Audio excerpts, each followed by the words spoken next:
میں آپ کو یہ بات بتاؤں کہ داڑھی شہزادوں کے چہروں پہ ہوتی ہے۔ اگر داڑھی زینت نہ ہوتی نا تو تمام انبیاء 1,24,000 کم و بیش انبیاء کے چہروں پہ یہ داڑھی نہ ہوتی۔ یہ زینت ہے، یہ مرد کی خوبصورتی ہے، لیکن کس کو پتہ، کس کو علم اس بارے میں؟ ہم تو انجان ہیں ان چیزوں سے، ہمیں اس چیز کے بارے میں علم ہی کہاں ہے۔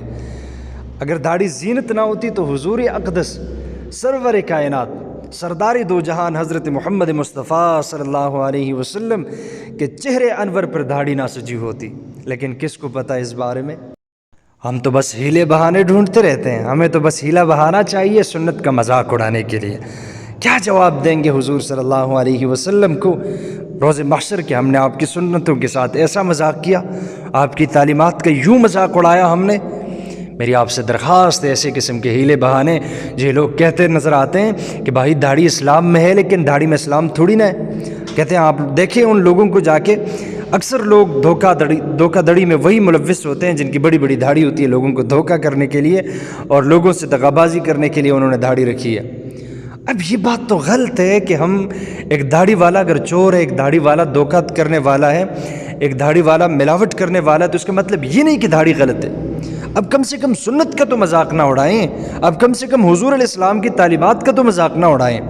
میں بس ایک ہی بات کرنا چاہوں گا، ایک ہی بات عرض کروں گا کہ ایسے لوگوں کے لیے میں ایسے الفاظ کا چناؤ کرنے لگا ہوں بڑے ادب اور تمیز کے ساتھ کہ محترم آپ کے گھر میں جو عورتیں ہیں، آپ کی عورتیں بھی بغیر نکاح کے آپ کے گھر میں آئی ہوں گی۔ آپ حیران ہوں گے کہ کیوں کہہ رہے ہیں آپ؟ کیونکہ اسلام میں نکاح ہے لیکن نکاح میں اسلام تھوڑی نہ ہے۔